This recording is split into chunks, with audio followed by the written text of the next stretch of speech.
and loved and all of the things. And that's okay. Yes. So some won't. So what? Someone wants to. Yeah, that's yeah, I totally agree with all of that, and I loved that you picked that title. And there are books like that now for sure, and it does grab your attention. And okay, so for those of us who grew up believing that if we were not working harder than the next person and doing that representative thing and getting it and doing it right, that doing it perfect, doing it right, how do you explain the you don't have to be trying so hard philosophy to somebody who learned the opposite? It's kind of just what we know to do. I want everyone to question what it is that they know. Question what you were taught. Is that the right thing to do? And at some point you just say, and I'll give you like a real time example right now. I do these fitness challenges. So I'm in a fitness challenge right now. And my coach starts the fitness challenge with a 40-hour fast. And some of my fellow fitness challengers are doing a 90-hour fast. Wow. They're like, Honoree, are you doing a 90-hour fast? And I say, nope. I like myself. I like food. I'm going to do the fitness challenge, which includes a certain diet. I'm going to follow the rules, but then that 90-hour fast, I'm out. I don't want to do it. I don't want to do it. I would be cranky, perhaps homicidal. I would be very popular in prison and not in a good way for me. So I'm just going to choose out right at the beginning and say, nope. You said it though, question what you know. Yeah. And especially if you think you know it for sure. Yes. Like the stronger you feel in your belief and knowing, I think that's the tighter the box you put around yourself if you think you're right. Yeah. That's correct. Yeah. Question what it is that you think you know, and then question whether or not it's right for you. Like that's the question is, can I do this enthusiastically? And I talk about that also. If you are going to school somewhere or doing anything, believing anything, going anywhere because that was what everybody else has done, and that rings your bell, or as my friend Joe Carlisle says, melts your butter. He's so cute. He's like, my wife, Pat, she just melts my butter. I get a big pat of that. I'm like, if that melts your butter, if that's your thing, then climb on, giddy up, get after it. And if you're just doing it because that's what you think you're supposed to do, just question whether or not that's what you really want to do. I questioned, did I want to do a 90-hour fast? And it took me 0.9 seconds to go, nope. Nope. 900 days without food in my head. Yikes. That's like never eating again. Yes. All I see is food porn, right? Someone posts like, I had this cinnamon roll or this, cookie or this pizza. That's all you see when you're, when you have buffers around you, you just see the thing that you want to have. So I was like, no, I'm not. I'll say no to the pizza, but I'm going to say yes to the chicken. And so don't you think right for you, meaning what melts your butter, changes? And so like part of this is the awareness to know that these things change as you go. Your vision changes as you go. And it's totally okay to change your mind and pick the things that are right for you now.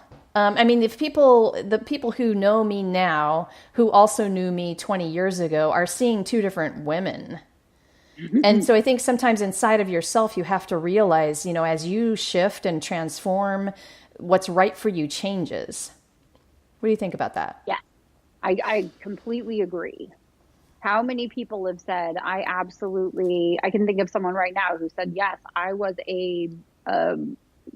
on it for Jesus, right? I was banging on doors and bringing people to Jesus. And then one day I went, wait a minute, but the people I'm hanging out with are judging people. I don't judge people.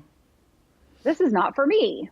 You have every right to say, from the time I was as old as I can remember, I always wanted to be X. And then I grew up and became X and decided that X was not for me. And now I want to do Y. The end. Yep. It is that simple, really. But I think we torture ourselves in the process for lots of reasons. Because there was no book, Laura. There was no logical person. Yes. it's perfectly fine to make those changes, Right. to make them an integrity, to make them an integrity to yourself and to make them an integrity to other people. Yes, no book is right, except for you're writing the books. Oh boy, you're writing the books about lots of things, aren't you?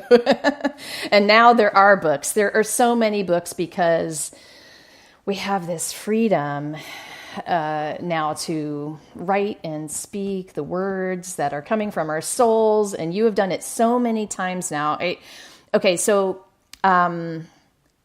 getting back to this particular book, I have read a lot of your books. I don't know, probably like 7 or 8 of them now.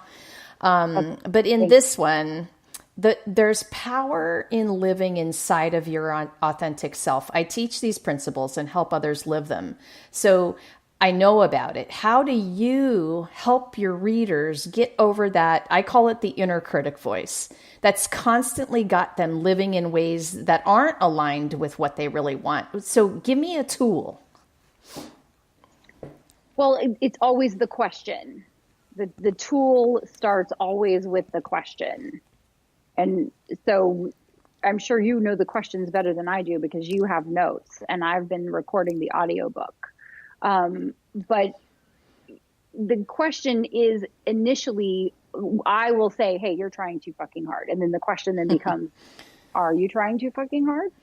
Have I been trying too fucking hard? Where am I? Wait, what's happening? Right? How do I know?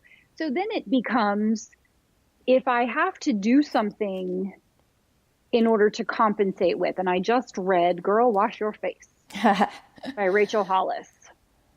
And I'm now a huge fan of hers because we have a similar message, except she's very Christian. So she doesn't do the swearing as far as I can tell. Maybe it's a secret swear. Maybe she needs the mug.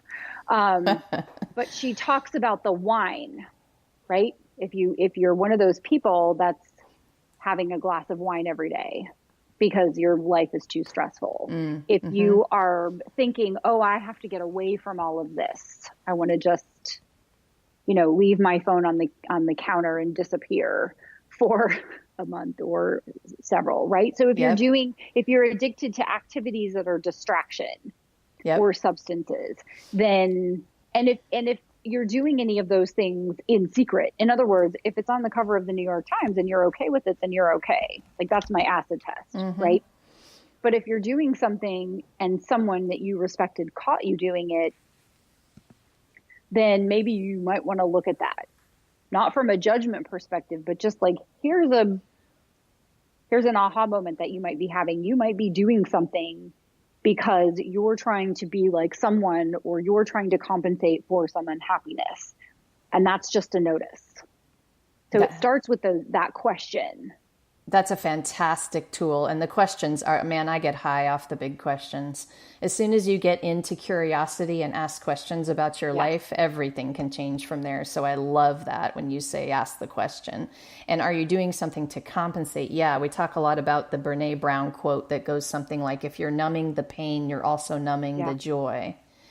Yes. Yeah. Yes. Because then you're too busy, doing the thing to try to compensate for it. And then you can't, you have high highs and low lows, but the low lows don't have to be the secretive things that we consider naughty or not acceptable. If you're okay with it, then you would be okay with it. Yes. If you think doing lines of cocaine is great, then go take some to Starbucks and break it out on the table and start snorting it. Like that's your thing, right? Like, but if you have to do it in secret, then maybe it's something to look at. Not from a place of judgment, just from a place of like, and then going, wait a minute, if I were living authentically in my happy place all the time, would I need this distraction?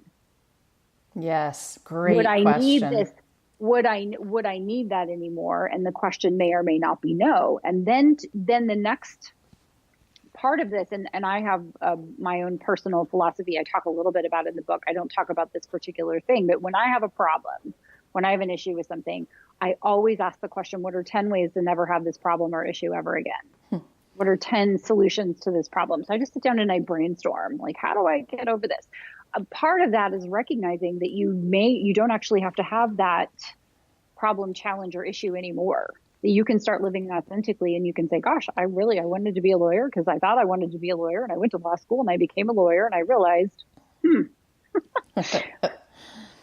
not so much with the lawyer. Actually, I want to open a kickboxing studio in Costa Rica.